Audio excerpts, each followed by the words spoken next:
Hello, my name is Orla, and in this channel I read short stories for children and adults who are interested in them. And in this video I'll be reading another story from Irish Legends, a book written by Eithne Massey with illustrations done by Lisa Jackson. And in this video I'm going to read the story Art's Quest Beyond the Seas. A good one. So, cuddle down, get cozy, and we will begin. You cheat. There was a sudden silence. Everyone stopped what they were doing and stared. Many of them had seen the invisible hands move Queen Bacoma's pieces on the chessboard. Art said furiously, "You used magic, that's how you won." Bacoma smiled. "Con, your son has lost and must pay a forfeit. Let him go on a quest to find the beautiful Delvecam and bring her to Tara." The king loved his only son, but he was completely under the spell of Bacoma. "It might be better if you left Tara for a while, Art," he said, smiling nervously at his wife. Art kissed his father and left the court. The court went with him to Inverculpa, the mouth of the Boyne. Everyone knew that Bacoma had set him an impossible task.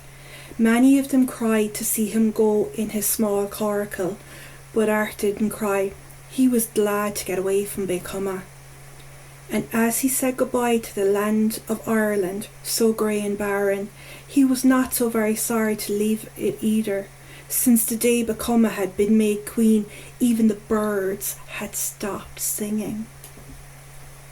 And that's Art sailing away.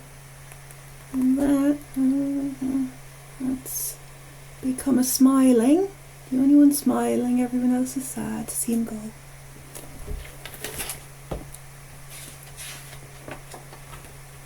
He began his voyage across the ocean. He had no idea who Delvecam was or where she lived, but Art was brave and cheerful, and he kept going further and further into the great ocean. On his journey he was buffeted by storms and freezing winds. Sea monsters rose out of the waves and glared at him with angry eyes. Then one calm day a dolphin swam up beside Art in his coracle and began tugging playfully at his oar. That's Art in the sea. Yeah, back in. "You want me to come along with you then?" asked Art, and the dolphin nodded and smiled his wide dolphin smile. The dolphin led him to a beautiful island where the fairy woman Creda lived. She wanted to help Art in his quest. "Head west into the setting sun," she said. "There you will find a land full of beauty and danger, but keep going. At the other side of the land you will find an island. That is where Delvecam lives, and she is locked away against her wishes, and you will have to fight for her." Art and the dolphin and Creda.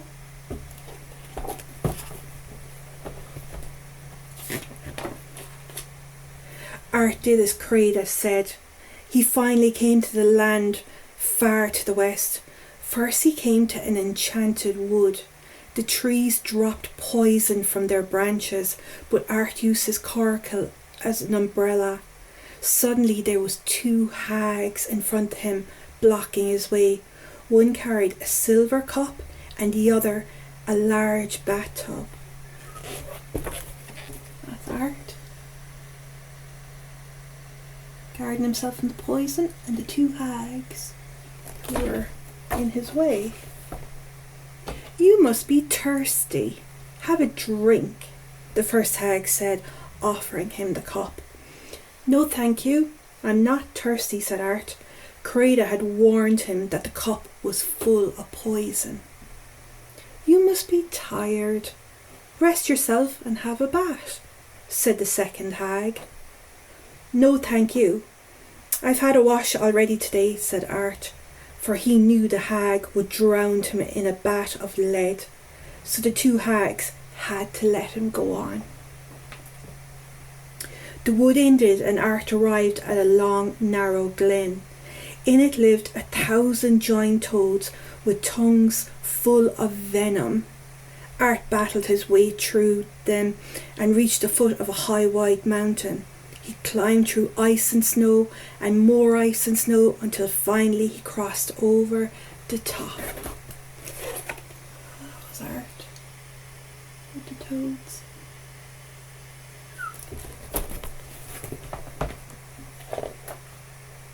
Perhaps things will be quiet now for a while, thought Art hopefully, but he was wrong.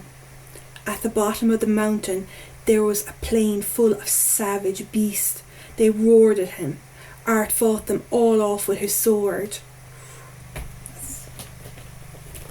Art and the beasts.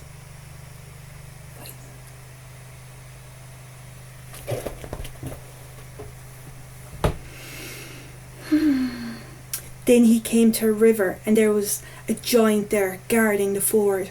Art overcame him in a fierce battle. At last Art reached the seashore and boarded his coracle once again. On an island in the distance was a palace where Devcam was imprisoned. Around the palace was a fence. On every spike of the fence there was a man's head. These were all the brave young princes who tried to rescue Devcam. Art looked into the staring eyes of the murdered princes. How could he succeed where so many had failed? But then he saw another face, the loveliest he'd ever seen. It belonged to Devcam, and she was smiling at Art. He called to her, "Come away with me, Devcam." Devcam's smile faded. Her mother was a witch, and her father was a giant. "I cannot leave," she called out to Art. "My parents will not let me, and they will kill you just like all the others." That's the fortress and the spikes on Art. Before Art could think of a plan, he heard a terrible growl. Behind him was Devcam's mother. She was terrifying. She was called Doghead, and she really did have a dog's head with vicious teeth and a drooling tongue. Ooh, that's the evil mother. Doghead.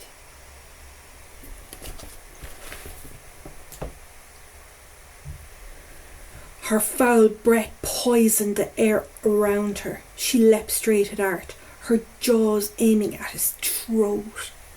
And so began a long and terrible battle. But finally Art's sword flashed in the sunlight and Doghead lay dead, her dog's head sliced from her body by Art's silver sword. Go Art. Art was still gasping for breath when he heard another terrible roar.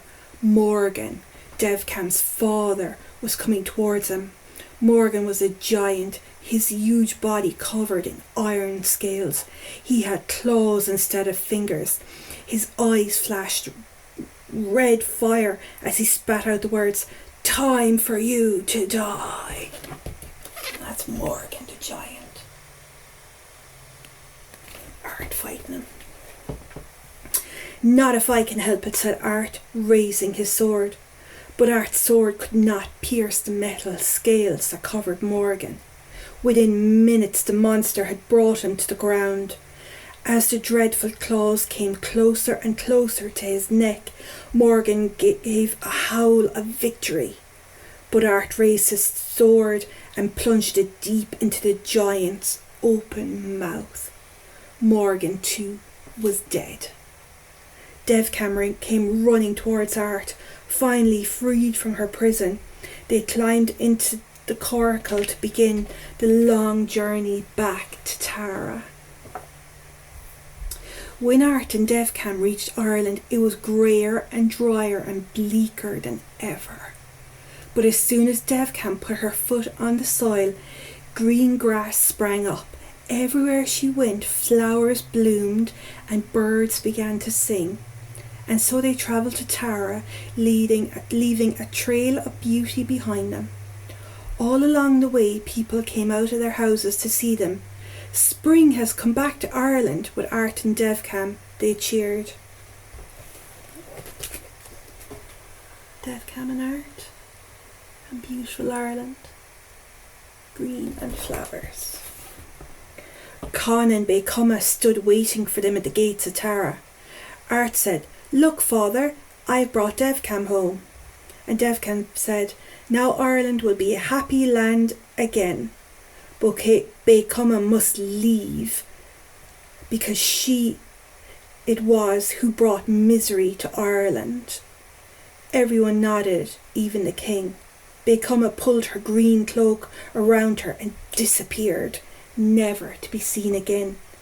And Art and Devcam ruled Ireland happily for many, many years. The end.